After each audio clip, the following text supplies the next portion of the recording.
Maybe you're at the stage of your life where kids are still small, they are not yet teenagers, and work seems to be asking for more, but it's still a routine. There are busy trips, late night calls, constant demands, but still things feels okay, manageable, and you're comfortable. You've been doing the same job for the last 3 to 5 years. You know the routines, the meetings, the deliverables, and you do them well. On the outside, it looks stable, even successful to many people. But on the inside, there is this quiet voice reminding you that this is not your full potential. You catch yourself wondering if you are just going through the motions or you are standing at this intersection of thoughts. Is this it? Have I peaked? Or is there supposed to be more? And you've already built the first 15 to 20 years of steady growth, and you've sacrificed a lot along the way as well. Moving countries, relocating your family, juggling your careers with your partner, and giving up weekend time, and sometimes even your health for the job. You've missed school plays, bedtime stories, maybe even a few birthday parties and wedding anniversaries because of flights and deadlines. You felt torn between being present at home and being reliable at work. And yet, somewhere inside, you know this cannot be the peak because you have got another 15, maybe even 20 years left in your career, and deep down, you know there's more. But then there are doubts, the frustrations, the glass ceiling you keep bumping into, the nagging questions about trade-offs. If I push harder, what does it cost? If I stay where I am, what do I lose? And that leaves you stuck, not because you lack of ambition, but because you've already given so much and the path forward feels uncertain. And in this video, I want to share openly how I have learned from being in that exact position. The struggle, the sacrifices, the unexpected lessons that helped me grow into executive leadership, not just for the title, but for the kind of life and impact I wanted. And maybe as you listen, you will see yourself in my story. To give you the full context of who I am, I want to take you back to where my journey really began. I came from China, Shanghai to be precise. I was born in the 80s, a time where the country was very different from what it is today. Life wasn't comfortable and competition was everywhere. To get into a good school, to land a decent job, to simply stand out, you had to fight. Nothing was given. Everything had to be earned. And when you looked around, there were always people who seemed to have an advantage. They were smarter, had higher degrees, and came from better universities, or had family backgrounds with connections that opens doors. Maybe their families even had financial ability to give them extra education, music, or other talents, or to send them abroad to study. This is the Shanghai many of you know today. Tall skyscrapers, bright lights, and a lot of global companies. But this is what it looked like in the 1980s. Back then, the streets were crowded, resources were limited, and opportunities were scarce. In the mid-80s, the average urban income per person in Shanghai was only about $250 to $300 a year. The average household income was modest. Most families lived in old housing blocks or shared compounds with several generations under one roof. Cars were extremely rare actually. Nobody I knew had family cars. The main way of transportation was bicycle. You've seen the entire families balanced on a single bike. We had public buses. They were packed, often shoulder to shoulder. Long lines formed outside the state-run stores just to buy basic items like rice, cooking oil, or clothes. The city felt gray, noisy, and full of energy, but also full of limitations. Growing up in that environment meant you learned quickly that if you wanted something, you have to fight for it. And me, I didn't have any of that. My environment and family made it clear I would be on my own, and that there was nothing I could rely on them for. A lot of us growing in that reality have the instinct to fight, to run a bit faster, to work harder than everyone else, just to have a chance at the same opportunities. And I share this with you because maybe you felt the same way as well, that you are playing a game where others seem to have a head start, have an advantage. Maybe it's the language they speak that opens doors faster. Maybe it's the network they can call on when opportunities come up. Maybe it's their personality, being extroverted and outspoken. Or maybe it's simply the charisma they project. It looks like they were born with it. All of these things can make you feel like you are running harder just to stay in the same place, in the same speed. I still remember going to these campus recruiting events for management trainee programs. Thousands of students all competing side by side for just a handful of positions. I was facing rejections after rejections for my first job. And the reality is, I didn't manage to land even one of the prestigious management trainee jobs. Instead, I got hired by Leo Burnett in Shanghai as an account executive as my very first job. I didn't count how many rejections I got before my first jobs. It felt like a couple of hundreds. Once I got the job, I was extremely hardworking. I always say yes. I was known for being dependable, who gave everything. And with that perception, I grew well. Every 1 to 2 years, I earned a promotion. By the age of 26, I became the senior manager at Volvo Group in Shanghai.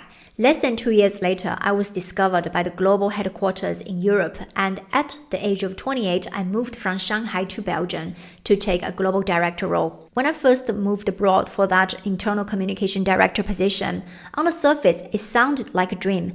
A new country, a big title, the chance to finally prove myself on the global stage. And based on how my career had grown so far, I also expected it would keep accelerating, meaning every couple of years, another promotion, just like before. I was optimistic, but the reality turned out to be very different. For the next 8 years, I stayed in global director positions. No promotion, no leap forward, just constant grind. Maybe this sounds familiar to you as well. You're doing well at work, but you are stretched thin. You've been delivering for years, maybe in the same role, maybe moving slowly upward. But inside, you feel that gap between what you are capable of, what you can actually contribute, and the ceiling that seems just above your head. And while your job is comfortable, you know deep down you are not living your full potential. And for me, during these years abroad, life was actually full. I got married, I met my husband in Belgium, we had 2 small kids, I was constantly traveling for work. On the outside, it looked impressive. Global projects, high visibility, and the kind of things people think means success. But the truth was I was just getting busier and busier, stretched in every direction, and yet I didn't feel rewarded. I was still hitting that glass ceiling. I was giving everything, but the next step never really came. And in the background, other parts of life kept moving. My family back home in Shanghai were getting older. My kids were growing up faster than I realized, and I felt like I was missing too many important moments. At work, I kept telling myself to fight harder, take on another project, say yes to another business trip. But deep down, the self-doubt grew louder. Have I really peaked? Is this really my full potential? And even when I thought about pushing for that next level, which for me at the time was the vice president role, another question also haunted me.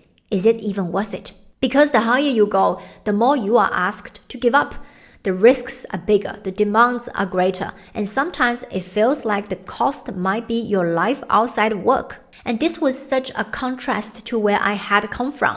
In my early days, life was about scarcity, and I fought because I had no other choice. And now life was fine, life was comfortable. There was abundance, a good salary, stability, nice colleagues, and opportunities I could never have imagined back then when I was a young girl, a small girl in Shanghai in the 80s.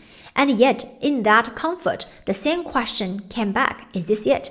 Did I come this far just to be this far? And I want to share with you where was my turning point. Once I had kids and a family of my own, I realized I was no longer just fighting for my own inspiration or my own survival. My purpose changed. I wanted to set a good example for my children to show them what's possible when you don't limit yourself. And at the same time, kids cost a lot, more like a house. And I want to give them good support. I didn't want to settle for an average life, just cruising in the middle. I felt this urgency. I didn't want to wait until my kids were older to pursue my dream. It mattered to me to do it now, to do it when I was still young, because this is who I am. And of course, I think I should mention this to be fair. I couldn't have done any of this without the support of my husband. He grew up in Belgium, a very different profile, in a completely different environment. He never experienced the condition I did back then in China. But he always understood why my work matters so much to me, and he never tried to stop me or to limit me. Without him, I wouldn't have been able to commute between Sweden and Belgium for 4 years, or to pursue my career growth, or later to go back to China and take the vice president of Asia role during the uncertainty of COVID. And after that, I once again made a big move. This time I stepped into a global vice president role and moved back to my family, to Belgium. Now, I have shared plenty on this channel about how I made these steps happen.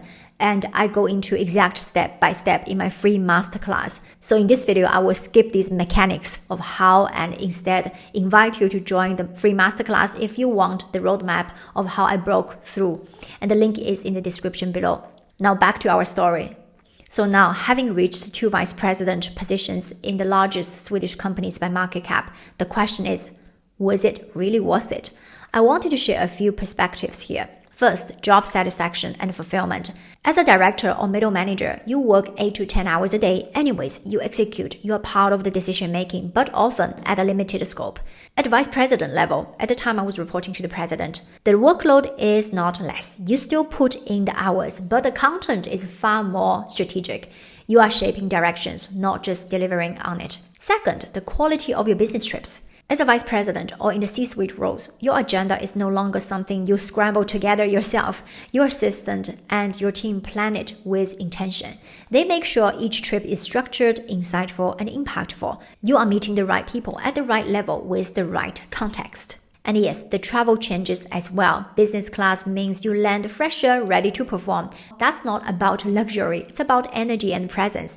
It means when you come home, you are not completely depleted as well. You can still show up for your family. And then the network. For example, internally, suddenly you are in the room with the top 200 leaders in your organization. And these leadership summits, they are not just updates. They are about aligning the company's future. And they are really great in multiple ways because you see the best of the best in the company, the sharpest insights, the presentations on the market trends, and you walk away with fresh perspective. And of course, the people you meet make it even richer. Being part of these discussions and networking events gives you access, visibility, and influence you simply do not get as a director. Let's also talk about practicality, the income. Many of us think, even with a 50% increase, they will not change my lifestyle. Yes, you are right, maybe not immediately. But when that compounds over years, it does change your peace of mind. In our case, it meant buying a home in Brussels without a mortgage. That gives us choices about where to live, how to plan for retirement, and how to support our kids from abundance, not scarcity. But the biggest difference is the impact. At director level, your influence is a bit limited, even if you're very good at influencing without authority. At senior executive level, your decisions could ripple across tens of thousands of employees, customers, and business partners, sometimes even industries. That scale of responsibility is not small, but it's also the most rewarding part. And maybe this is where you find yourself too. Comfortable but questioning, successful but wondering if this is really it. The truth is, you still have another 15 to 20 years ahead in your career. These are the years could be your most impactful yet. The choice is whether you cruise in the middle or you step into your full potential. Because when you meet this higher version of yourself, you realize if even this is possible, then what else is not possible? So if you are listening to this and you are seeing yourself in my story, comfortable but questioning, successful but sensing there is more, I'd love to invite you to my free masterclass as I mentioned earlier. In it, I share the exact roadmap I've used to break through that glass ceiling and move from director to vice president, create both impact and freedom I was looking for. You can join it absolutely free. The link is in the description. Now watch this video and learn the executive traits that turns directors into VPs. I'll see you there.